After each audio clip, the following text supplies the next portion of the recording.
Welcome, everyone. You heard my name, Ken Turino. My day job is with Historic New England. How many of you are familiar with our organization? Great. I hope those of you who aren't, you've got one of my favorite properties pretty close to you, and that's Beauport on Eastern Point and Gloucester. And if you haven't been, please go because it's magnificent. But we have lots of houses up in Newbury too, Spencer Pierce Farm. Essex County has a lot of our 38 properties you see here. And we don't preserve them just to preserve them. We preserve them to present New England's heritage to the public through school programs, through lectures, through programs, through tours. And I just show you some samples of what we do at Historic New England. And today, though, I'm here to talk about female abolitionist societies and Christmas. It says Tufts University there because I also teach museum studies at Tufts, and I'm currently working on a book that will be coming out in 2023 on interpreting Christmas at historic sites and museums. So I do a number of Christmas lectures, and I've spoken here once before with a different one. So jumping into this in Christmas, the Christmas that we know today is an amalgam of different cultures and religious traditions. It depended on the evolution of Christmas, where you were in the United States, and what backgrounds and what groups of immigrants. If you were out in California, New Mexico, Florida, you had the Catholic traditions coming in, as you can see here at this church I was able to visit just right before COVID. And these posadas, an important part of celebrations in both Mexico and California. So these are very much rooted in the religion, while in New England, our English festivities were reacting to the excessiveness that was taking place in England, as you can see here with the Gambles by Thomas Rowlandson, and here in this other slide. They involved lots and lots of drinking and feasting, and that is why the Puritans coming into New England outlawed Christmas in the 17th century. It was only for a while, but those sentiments stayed with us well into the 19th century. Now, if you were in Louisiana, you were of the Catholic tradition. It was amalgam there, really. And one of the celebrations, which does go on today, more in restaurants, was an after-midnight mass called a Reveillon. And that's what you're looking at here, a very elaborate meal. So the point is that our Christmas traditions are influenced by many, many different cultures. And they developed slowly over time. Most people in the first half of the 19th century learned about the Christmas tree by reading about it and seeing illustrations like this. They did not have them. It was a relatively new tradition, even in Germany, where they brought the tree both to America and other countries. Anyone recognize this couple? Yeah. Victoria and Albert, and you're absolutely right. On the left is the London Evening News from 1848, and on the right, the American publication, Godey's Lady's Book, 1850. And you can see a Christmas tree. Again, most people learned about a tree by reading about them, not seeing them until mid-century. And we're going to talk about the abolitionist, female abolitionist role. Now, where was Albert from? Germany. He's helping to bring the Christmas tree to England. So at this time, in the early part of the 19th century that I'm going to focus on, there was no Santa Claus. The Knickerbockers in New York and author Washington Irving and others promoted St. Nicholas, whose feast day is coming up December 6th. And they're promoting him to get away from the rowdiness that the Puritans hated that was still very much prevalent in New York. So Santa over the 19th century is going to morph and change. People didn't know what he was supposed to look like. Look at this one. He's got wavy blonde hair. He's clean shaven. People didn't know. He would change and morph, and it was Thomas Nast, the cartoon, that would eventually give us the Santa we know today. There were no Christmas cards. You're looking at some of the earliest. They're about the size of calling cards. Christmas presents were not wrapped. Santa brought them unwrapped. It wasn't until the end of the 19th century that wrapping paper develops in Massachusetts, in Maine. Before that, presents were unwrapped. The point is, in the 19th century, Christmas is evolving and changing.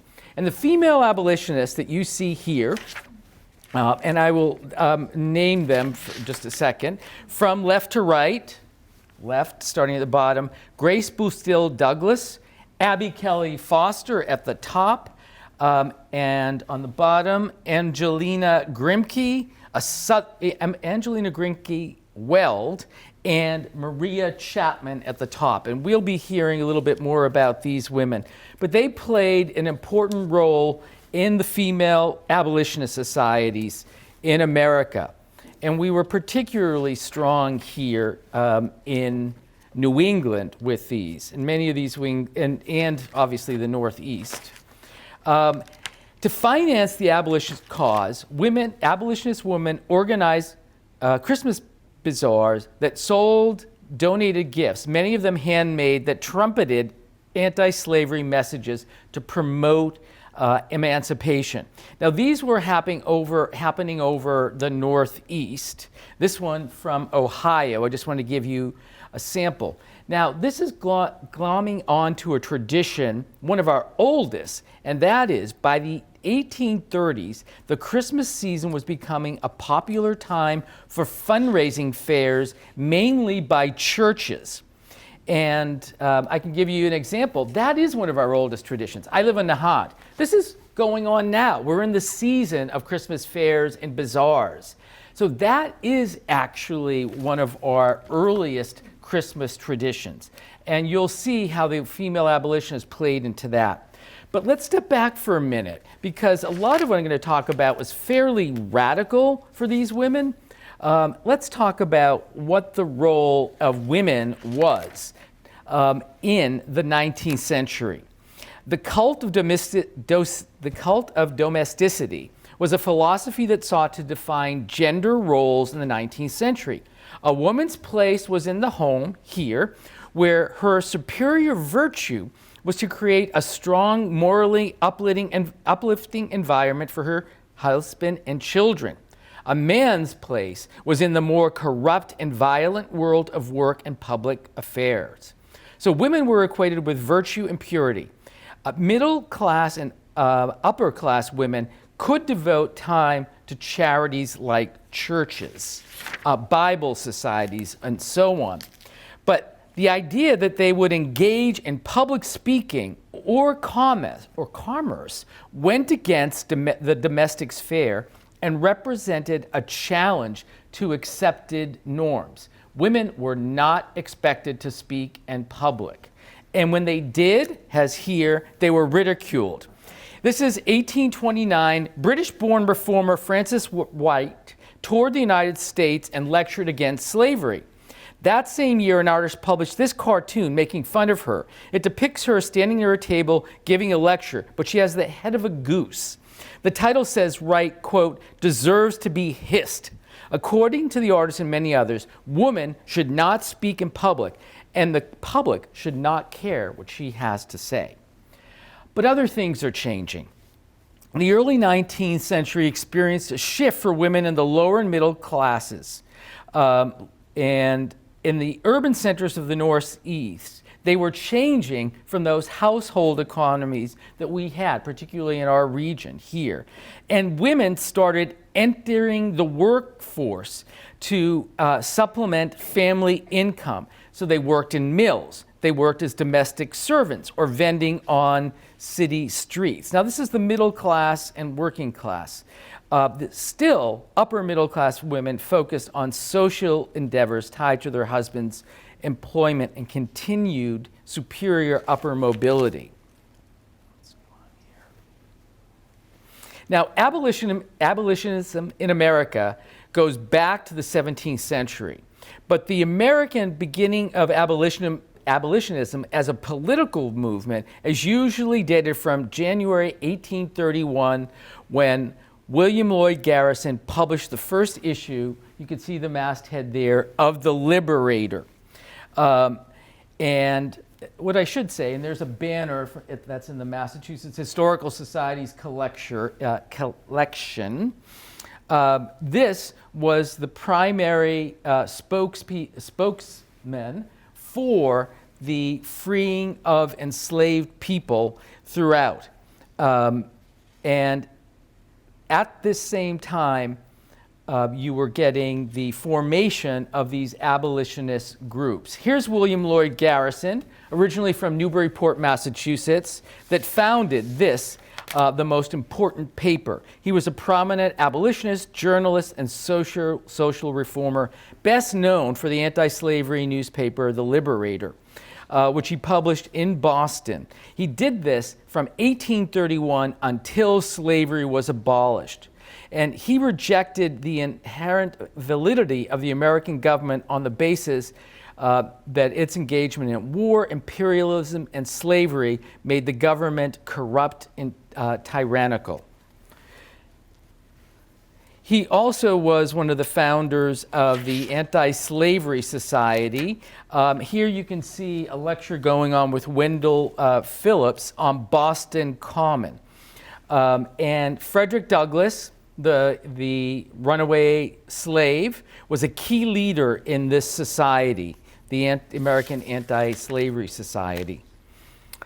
These societies, these anti-slavery societies, were created throughout the United States to stop slavery. But it was Garrison who paved the way for women to have a key role in the abolition movement. He saw the power they held morally and the numbers to further the cause. He encouraged the women to create anti-slavery societies, and these were associated with sewing circles. Now, this slide just shows you where some of those anti-slavery societies were. They were throughout the Northeast, not in the South, as you might expect. And so I'm going to give you a couple examples of these female abolitionist societies because many of them were right in our backyard. They played, the female abolitionists, a key role. In the 1830s, they sprung up in New England and the Mid-Atlantic, both in cities like Cincinnati, Philadelphia, Boston, New York, Rochester, Providence, and Salem, as well as in counties like the Ashtabula County in Ohio, female anti-slavery societies, and even in small towns like Ashburton, Mass. The Female Anti-Slavery Society of Salem, and they're records books that the Peabody Essex Museum holds, was founded in 1832. It was the first all-female anti-slavery organization established in the U.S. This groundbreaking group was made up entirely of African-American women. It was established by and for free black women. They organized and addressed a variety of issues. They had lectures. They also had sewing circles, which we'll talk about, and so on.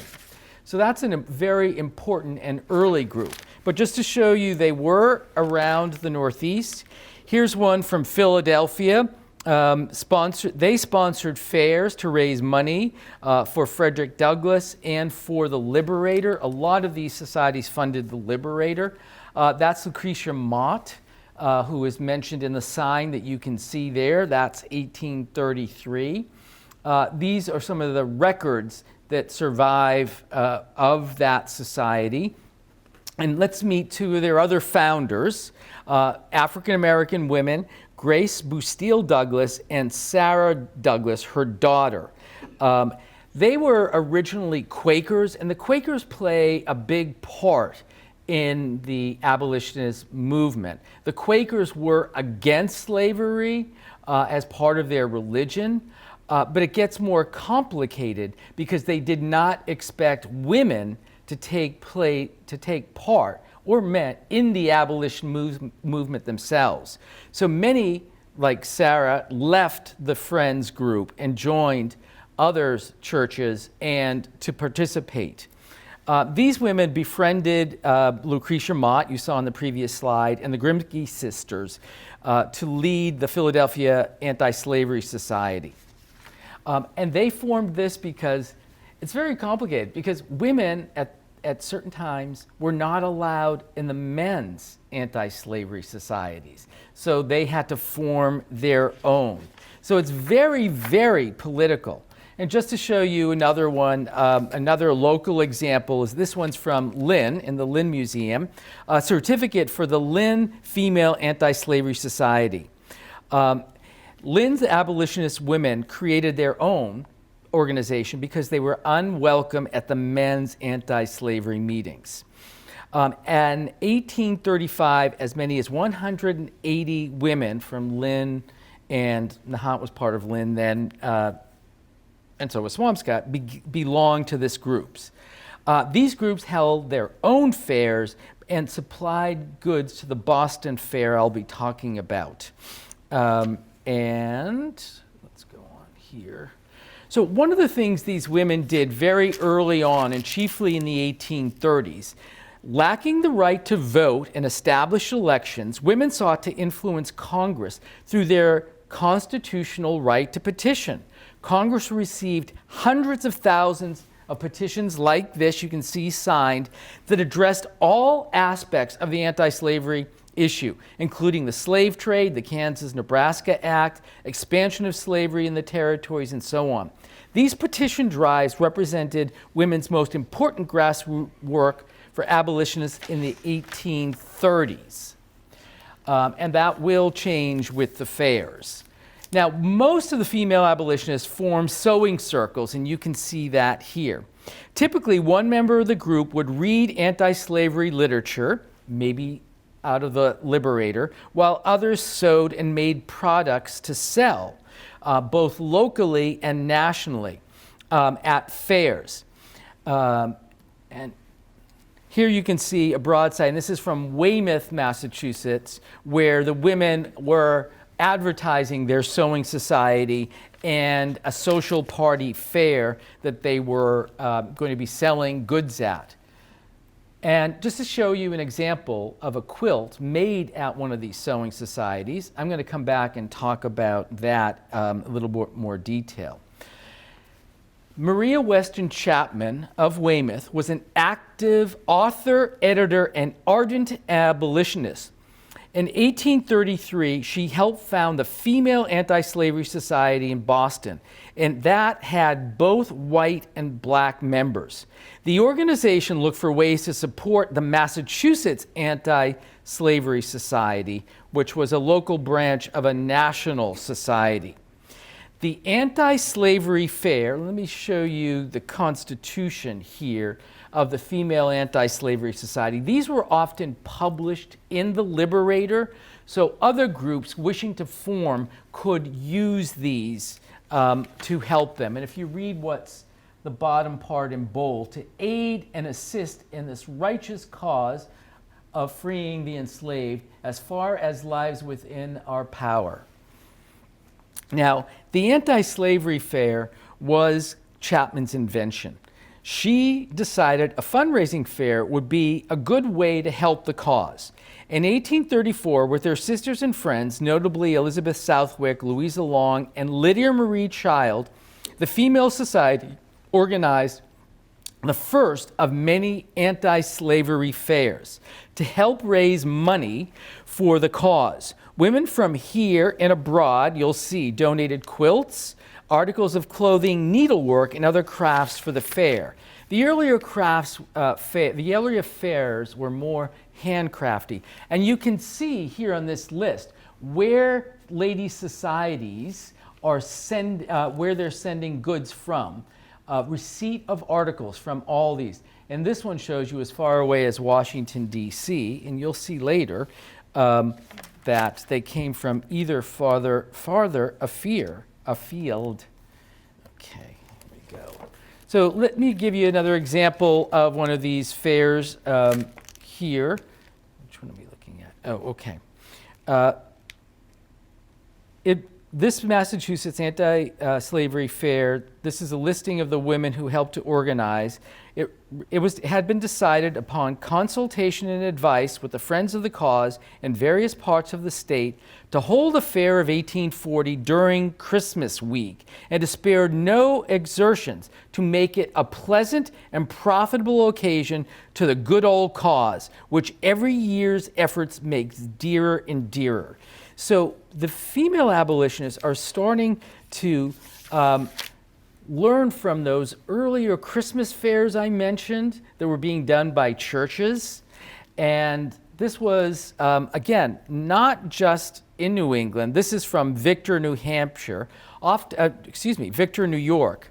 And it was also to capitalize on the growing gift giving that was now becoming associated with Christmas. In the early years, you saw people giving gifts as often in New Year's as Christmas. Eventually, Christmas would take over.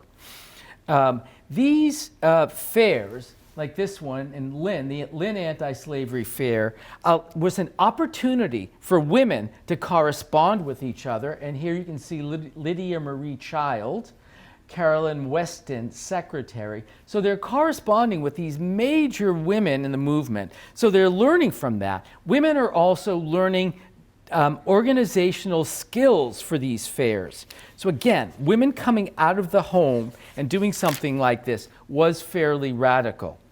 And here another sample of a local anti-slavery fair in Weymouth, this one in Worcester. And here you might note at the bottom that they are getting rare beauties from England, Ireland, and Switzerland, suitable for New Year's presents, okay? Again, New Year's was mentioned in these earlier years as often as Christmas. And here's one more example. All right. And this is one from Winter Street. And the advertisement for this said that there was an opportunity to purchase articles of use and beauty. And among them are the elegant donations of friends in France, Switzerland, and Great Britain. So there were abolitionist groups in those countries that were supporting these fairs and shipping over goods. Female networks across were across this country and Europe. Now, the early Boston fairs were held in private homes, but with their growing popularity, they moved out to larger venues like Avery Hall. And then here, as you can see in this Gazette, the anti-slavery fair in Faneuil Hall. And here's another version of that. An 1834 anti-slavery fair was held in a home from the previous December, raised $360. In December 1835, they extended the fair to 2 days at another home on Beacon Hill. And by the third year, it had grown so big that it was held in larger spaces like these that you see here. From January on, women knitted and sewed goods to sell in these sewing circles, and abolitionist societies around the state competed to contribute the most items. By 1838, the fair raised more than $1,000, and by 1844, it was so big it had to be held in, as you see, Faneuil Hall. Here's just some sample of tickets. There was an admission to be paid as you entered. And now I want to talk a little bit about one of their marketing ploys. It was a local fair or Sunday school in the first half of the 19th century that most people encountered a Christmas tree. Remember, I told you they read about them first? So where are they going to see them? It's going to be, this is from a Sabbath school book where you see the tree. This is one from a church festival to get in, and you would see a Christmas tree. That was a big deal. That was a huge deal. And here, an advertisement, and this is from Middlebury, Vermont, and you can see that they're advertising a Christmas tree with concert exercises because Christmas trees were new. They were something that people were unfamiliar with, and people at this point did not generally have them in their home. So the female abolitionists were smart. They started advertising you could come and see a Christmas tree at our fair. They promoted the use of Christmas trees in their publications like The Liberator, which was distributed nationally. And they called it a new attraction, a brilliant spectacle. And here you can see Christkindlbaum, so they're using the German because it was, again, the German immigrants who are bringing the Christmas tree into Pennsylvania, where we have the first documentation of Christmas trees around the early 1800s. Again, it is not popular. So what I'm going to show you is, this is the very first image we have of a Christmas tree. This is in the Philadelphia countryside. It was done by a German, John Louis Krimmel, and he was an immigrant. This is in the collection of the Winterthur Museum, and you can see it's a small tabletop tree. What you're looking at here is the very first printed image in America we have of a Christmas tree, and it was published in Boston. Boston was a major publishing center, so we played a big role in getting the word out about the Christmas tree. That was in 1836, and the story was written by a German immigrant, Hermann Bochum. And this was part of what was called a gift book, and you're going to hear more about those. So these early trees were usually set atop a table, as you can see here, decorated with toys, candy, fruit, ribbon, garlands, and candles. Now, a female abolitionist who helped to promote the Christmas tree in her writings was the woman you see on the left, Elizabeth Martineau, who was an English abolitionist. She comes over to America, and she goes to Harvard professor Charles Follin's house. He was a reformer in abolitionism. That's what brought them together. And on New Year's Eve, she was present at a new spectacle, which she called, quote, the German Christmas tree. And this actually took place on New Year's in 1836. And she publishes a book of her travels in America in 1838. That's, again, getting the word out about Christmas trees. And I'll just read you a bit. She said, it really looked beautiful. The room seemed in a blaze, and the ornaments were so well hung that no accident happened, except that one doll's petticoat caught fire.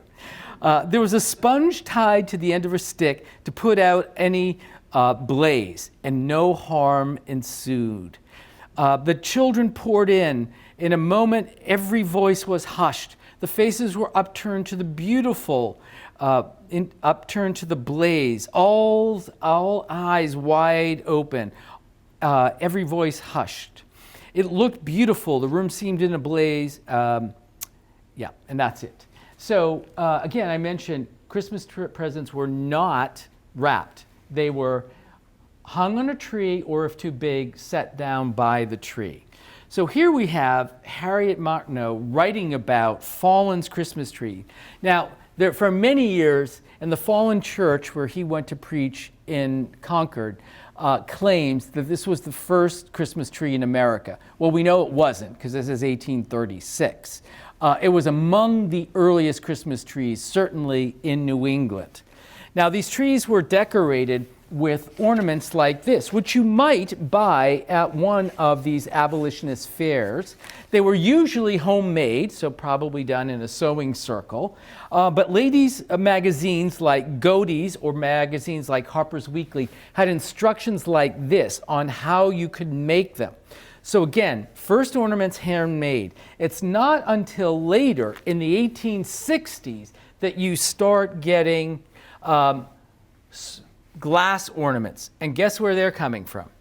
Germany, yeah. Whole villages were devoted to making those. And I just show you some of the candle holders that could be on these trees. It's just to end this loop about the Christmas tree. It's not till the end of the 19th century, 1870s and 80s, that you start seeing floor to ceiling trees like this. This was in the Upton's family home, better known as the House of Seven Gables in Salem, where I also work. So have to put my plug in for the Gables. There you go.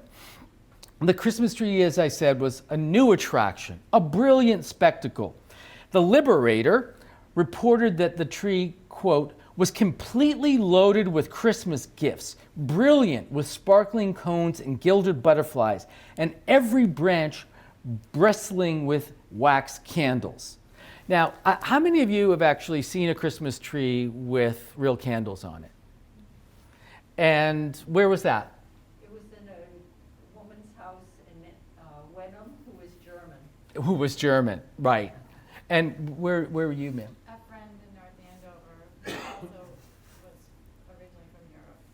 Originally from Europe. And my friends on Nahant do it. And if you have never seen one with real candles, it's spectacular. It is really beautiful. So you have to think, someone who's never seen a Christmas tree, seeing all these candles and lights, it's really a special attraction. And it was so special that this is an image of the fairs got so popular that you had crowds like this. The night the tree was unveiled, the crowds were so great that many could not get into this fair. Now, female abolitionists also played a role in the use of greenery.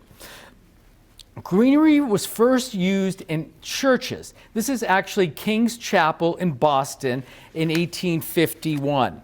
And here we have another image of it. There were descriptions of, and people advertised in the paper about you could go to a church and see the greenery. Greenery was not used in houses at this point, but it becomes an industry, actually. Frances Drake of Leominster, Mass. Wrote in 1843 that she sent in greens for decorating at the Boston Fair along with hand-sewn goods to be sold. So these are women, again, making things, but also sending greenery to decorate the halls. It's not until much later that you start seeing greenery creeping in, and just in little ways, into houses. This is a Winslow Homer engraving from later in the 19th century, as is this. So the women, by decorating their fairs, played a big role in the promoting. Now, women's groups were, in a sense, cashing in on the growing commercialization of Christmas. And I have to tell you, we all lament the fact that Christmas is commercial. It was there from the beginning. Absolutely.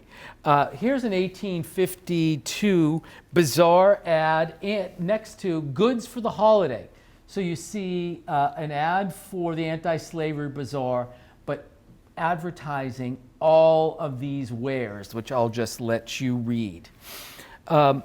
One woman, in writing about the fair, she said, "I hope we're going to make, quote, heaps of money." And just to show you, it wasn't just the women who were doing this. They're picking up on this movement. This is an ad up the top from Salem, Massachusetts, advertising Christmas and New Year's. Remember, I said New Year's was as much as Christmas at this time.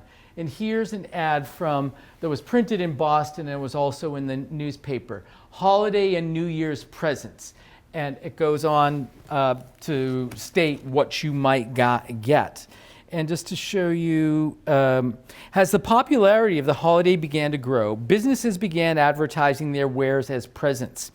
The earliest advertisements, as I said, referred to New Year's gifts as often as Christmas. In these early advertisements, the seeds of the commercialization of the holiday were sown. Such holiday customs as the Christmas tree and Santa Claus, intimately connected as they both are with gift giving, might not have flourished to the extent that they did without some economic impetus. And this was mass production of inexpensive goods. And that brought goods within the reach of the general public. Merchants and the female abolitionists were not slow to take advantage of these opportunities presented to them. And here you can see other goods that were being advertised. Harriet Beecher Stowe, a prominent author, Uncle Tom's Cabin, you know, a prominent abolitionist, she wrote, quote, "Oh dear, Christmas is coming in a fortnight, and I've got to think up presents for everyone. Dear me, it is so tedious. Everybody has gotten everything that can be thought of. And there are whirls of money wasted at this time of year in getting things that nobody wants and nobody cares for after they are got." So not everyone was supportive of this new tradition here. So these fairs contributed to the commercialization of the holiday. The Liberator in 1836 wrote, "An opportunity thus will be afforded, not only to those who wish to contribute to the cause of the slave, but all who wish to procure a variety of Christmas and New Year's presents." So this is putting women right in the bustling world of buying, selling, and consuming. Again, a big shift from what they were supposed to be doing. And this is from one of the Liberator's articles. It's a floor plan of the 1839 Abolitionist Fair, and with booths hosted by sister societies from across Massachusetts and beyond. And I'll show you a detail so you can actually read some of these names. There were also, the hall would be decorated, there were banners. Okay,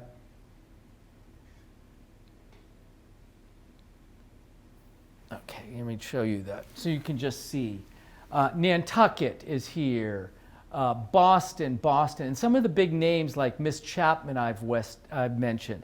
I noticed Stoneham's over there, Plymouth, Weymouth, New Bedford, and so on and so on. I did a little checking and I couldn't find one for Beverly. And I did check with the Beverly Historical Society. I believe some of the women in Beverly belong to the Salem groups. And even New York was represented in here. And I want to show you some of the items that they sold. And I mentioned a lot in the earlier fair were handmade. Melissa Emmington of the Lowell Female Abolitionist Society in 1834 wrote, this is a handkerchief in the collection of the Peabody Essex. These handkerchiefs were produced in the hope, quote, that the sad picture of human suffering these two truly portrayed may kindle in the breast of many a freeborn happy child a glow of heartfelt sympathy, and cause the tears to flow and the infant offering to arise to heaven in behalf of those downtrodden ones. So here I blew up so you can see what they're showing, you know, a slaver whipping children and so on, to teach others about the horrors of slavery there. Okay. Here's another one. I mentioned earlier a quilt. Documented artifacts made for and sold at the fairs are relatively rare. This quilt was made in 1842 by Quaker women of Clinton County, Ohio, and Wayne County, Indiana. These women had been disowned by the mainstream Quaker meeting due to their anti-slavery activities. Remember, I told you earlier, Quakers were against slavery but did not want women out there publicly protesting. The women who made this quilt were all members of this anti-slavery society. Give you another example. Abby Kelly Foster was an American abolitionist and social reformer, born in 1811 and died in 1887. She was a Quaker. She comes to Lynn and joins the abolitionist movement there, and she helped with the Female Anti-Slavery Society of Lynn, was elected to one of the committees, and so on. She was passionately carried out her assignments. She sent petitions and of the Lynn women to the federal government. And she eventually ends up in Worcester, where she marries. Her site becomes a home on the Underground Railroad. It's a National Historic Landmark now that the Park Service oversees. This is a quilt that she made that's in the, and you can read the lines, that's in the Worcester Historical Society's collection. So just another example of things that were made. Lydia Marie Child, I've mentioned her before, a very prominent abolitionist, one of the founders of the Boston Female Abolitionist Society and the Anti-Society Fair. She was born in Medford, and she was an author, poet, and abolitionist. Well, I show you her image because we, where I work at Historic New England, have this quilt, which I showed you earlier. The January 2nd, 1837 issue of The Liberator describes articles that had been made for sale at a recent anti-slavery fair. Included was a description of a quilt, which we believe this, made of patchwork and small stars, and a transcription of the poem in its center. And this was in December 1836. And here is the poem in the center. And it reads hand-inked. It was hand-inked. Mother, when you are around your child, you clasp your arms in love. And when you are grateful, joy you raise, your eyes to God above. Think of the Negro mother when her child is torn away. Soul for a little slave, oh then, for that poor mother pray. So that is one of the prizes in our collection. One of the other things we know from these lists is that they sold stationery like this, with the imagery you see there. So letterhead was sold at these fairs. And I included this because Angela Emily Grinke Weld, who I introduced you to before, she was actually from a southern slave-holding family. And she and her sister moved to the north and became prominent abolitionists, and brought up their niece and nephew, who were African American, fathered in slavery by a woman in slavery, to the north, and educated them and brought them into the anti-slavery movement. So this is actually, I think it's really fun. It's a letter from Angelina to the Queen of Great Britain in 1837, asking for her help in outlawing slavery. These are other things. These are wafers. These were used to seal letters in the 19th century. And there's a whole sheet, but I think you can read some of these. And they were, again, to promote the abolitionist cause. And here you see, I think you can read them. The owners of slaves are licensed robbers and not the just proprietors of what they claim, and so on and so on. Let me show you a couple of the banners that would have been hanging in these halls. This is in the collection, this and the next, in the Andover Historical Society, probably made by the Smiths and Doves of Andover, a company there, who were both active abolitionists and appear frequently in The Liberator. So these things were all basically propaganda to promote abolitionism in the halls. And to anyone visiting these Christmas fairs. They also sold items like this: pot holders, any holder but a slave holder. They were frequent items we found. This is a list from the Ladies' Anti-Slavery Society of Perth, Scotland, to Maria Weston Chapman. So these were being sent to our fair in Boston to help with the effort.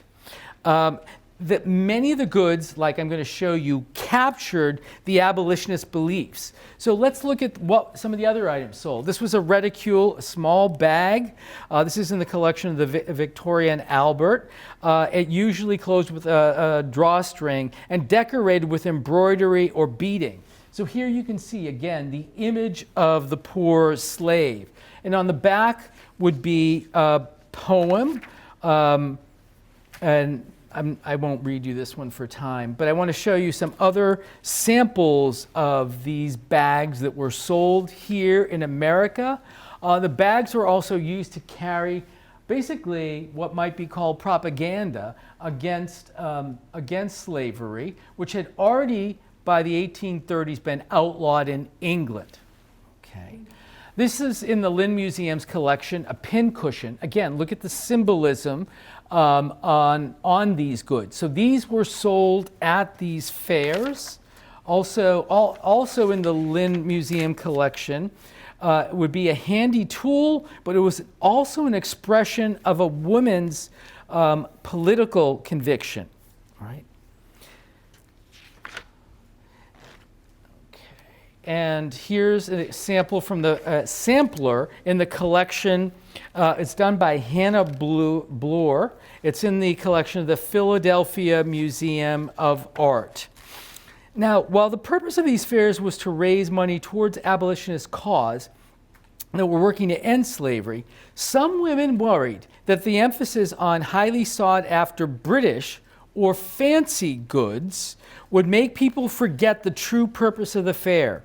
As the fair became more popular, there was a marked shift away from the marked goods, like I've just shown you, to unmarked goods, which reinforced the concern that people were forgetting the purpose of the fair. Now, this is in the Historic New England's collection, but it's part of a set that belonged to James Buffum, a Lynn Quaker, and in the early 1840s, he befriended Frederick Douglass. When Douglass published his autobiography, which he wrote in Lynn, and he signed it, Lynn, Mass., 1843. He was a runaway slave. There were people hired to bring him back. He revealed his location, so he was in risk. So Douglass was sent to Britain with Buffum, and later, and this was very controversial, Douglass's freedom would be bought. And there were people who were very angry who said, why are you buying, his freedom? He was born, anyone born should be free. Family tradition says that this tea set was bought at one of the Boston anti-slavery fairs. And this, also in the Lynn Museum collection, belonged to the Breed family, a small brown knotted silk change purse with brown bead designs. It's in French. The translation is "Remember the Slave." And the Breeds were prominent abolitionists. I wanted to show you just the symbolism that you're seeing over and over. This is a medallion that was meant to be worn by both men and women, and it could be incorporated into bracelets and other jewelry and used to also to decorate snuff boxes. Now, this is some of the goods that are coming over from England. This is a piece of Wedgwood. I think many of you know that name. And it's modeled after this popular image of an enslaved man in chains. You see that again here in this cologne bottle. Copies of Wedgwood's anti-slavery medallion circulated in many different media as evidenced by this cologne bottle, which was likely produced around 1833. Those attending the Boston Bazaar in 1849 could find, quote, cologne bottles of Old Sèvres, scented oil, and Paris soaps, as well as perfumes. And that was 1849 in the Liberator. And here we go. Now I mentioned, well, maybe I didn't mention, one of the biggest gift items in the 19th century were gift books. You can see juvenile books. Books were on the cutting edge of a commercial Christmas, making it more than half of items advertised as Christmas gifts, writes historian Stephen Nissenbaum. Publishers came up with a new product, a new literary genre known as the gift book. And that's what you're looking at one here. It says Christmas, New Year, and birthdays. Well, I will tell you, the female abolitionists were right on top of this. The Liberty Bell, you can see here, was an annual abolitionist gift book edited and published by Maria Chapman Weston, sold at the National Anti-Slavery Bazaar, organized by the Boston Female Anti-Slavery Society. And it was named after the symbol of the American Revolution. Now, Chapman got major people to write for these. Names that I know you'll recognize, and I've mentioned Lydia Marie Child, Henry Wadsworth Longfellow, for example, Harriet Martineau, and so on. People attending the fair could buy these books as a souvenir of their visits. And it wasn't just at the Boston fairs. The ladies in Rochester, the Rochester Anti-Slavery Fair, where Frederick Douglass had moved, set up their own fairs, and they produced a gift book called Autographs for Freedom, published in 1853. And it was an anthology of literature. And this includes the only published fiction of Frederick Douglass, called The Heroic Slave. Now, and here, this is just showing you something from the Rochester Female Abolitionist Society, which was a prominent group in America. Now, the women, the abolitionists, were tying in with another national movement. They were trying to help the enslaved, to free the enslaved. At the same time, other people in America, are looking to do service and help the poor. So you have the rich man's Christmas here from a mid-19th century illustration compared with the poor man's meager Christmas. Now, helping others less fortunate than ourselves becomes equated with Christmas, helping the poor. And that is popularized in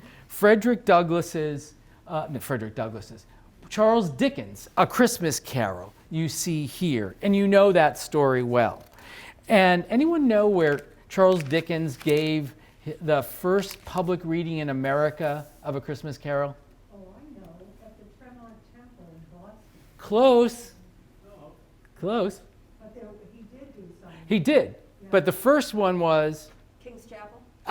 good guess, you're right in the neighborhood, you're on the same street, Parker House. Oh, that's right. It was the Parker House. It was right across the street. It was right there that he did. So people are, learning that, we should, at the Christmas season, be doing better for others. And that ties into what the Female Abolitionist Society did. Also, in America, the Christmas was being promoted, quote, as an occasion for mutual good feeling, family gatherings, as you see here, the whole family gathered around the patriarchs in the center, and the exercises of those charities so blessed in the sight of heaven. And that's helping out others. Now, Christmas becomes more of a family-centered event. This is 1858. And it was during this period that attitudes towards childhood changed. In the past, in the 17th century, 18th century, children were treated as little adults to be educated. You weren't really caring so much about their enjoyment as childhood. It was during this period that attitudes, Victorian, towards childhood changed. It now became a special time, and the central purpose of the family was to provide for the instruction of the children, but also their happiness, as you can see here. And in the Female Abolitionist Society, they specifically gear the Christmas tree towards children, right? In the 1850s, the Glasgow Female Anti-Slavery Society sent children's clothing and accessories to the Boston Bazaar. Children could also take home an ornament from the Christmas tree. Now, just to show you a couple examples, these are typical gifts. The one on the left was to Annie Jenkins for Christmas at the Lynn Museum. This was a gift from Santa to Edith Longfellow, Henry Wadsworth Longfellow's daughter in 1853. But at the abolitionist fairs, they didn't miss the opportunity to teach. These are some items that were sold to instruct children. This was a game called Uncle Tom's Card Game. And players are dealt cards and then decide which family they would like to compete. So bringing a family together. But once a player holds all the cards in their family, they must ask other players if there is a Legree, the villain, the slave owner, who wants them to give up their cards and break up the family. So they're teaching children what can happen with the breakup of enslaved families. At the Philadelphia Fair, we know for a fact, they sold the Anti-Slavery Alphabet. I'll let you read that, published in 1846. So these were published by a Quaker, and this would have been read in anti-slavery and abolitionist households to attempt to inform the next generation about abolitionist politics and incite activism in children. I'll let you read this one too. So the abolitionist fair had a very long run. And I hope to give you an idea of why and how it contributed to Christmas. But what happened with the fair?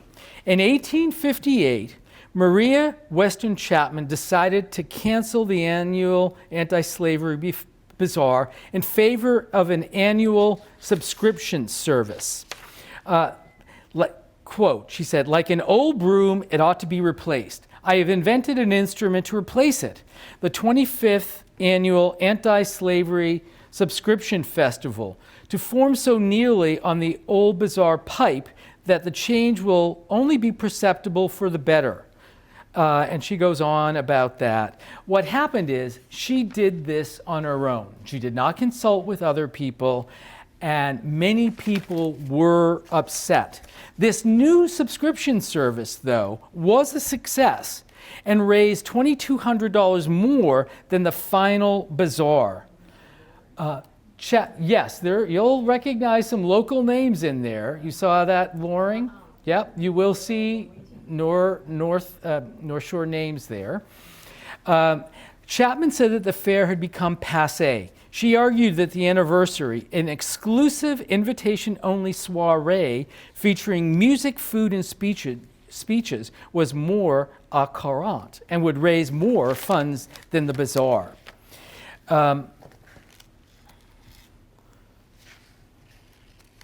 So this was just one aspect of these anti-slavery societies, these fairs. They continued to do lectures. Christmas continued to develop, but so did the cause of abolitionism.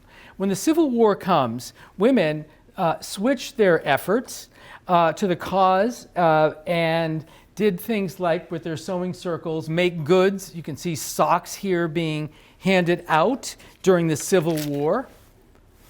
And this is an illustration from 1862 in Harper's Weekly. It's a drawing titled "The Influence of Women." In the engraving, women fulfill many important war effort roles: sewing shirts and knitting socks, as part of the Sanitary Commission, washing clothing for soldiers as camp aides, as well as acting as sisters of charity, ministry to soldiers in the field hospitals, and helping wounded soldiers write letters back. This shows the culmination of women's efforts to take a more active and public role in the medical field, serving as nurses, treating wounded soldiers during the Civil War. So the female abolitionists paved the way for women in many ways, in many walks of life. This is one I wanted to just show you. Maria W. Stewart. She was an abolitionist and women's rights advocate, lived in Boston on Joy Street. She was African American. She was also the first Black American woman to write and publish a political manifesto calling for Black people to resist slavery and exploitation. Many of these women that I showed you, oh, there she is. Sorry. There she is. Many of these women went on, and I'll go back here, that I showed you earlier, went on to have roles in the suffragette movement and helping to get the vote for women. So as I wrap up and say, women did play a big role in the Christmas we know today, as you see here and here. We wouldn't have had the development of the Christmas tree or gift giving without the female abolitionists. We wouldn't have had the Christmas tree of today. So I hope I showed you their role in the development that they had, and want to just wish you all a Merry Christmas. So thank you.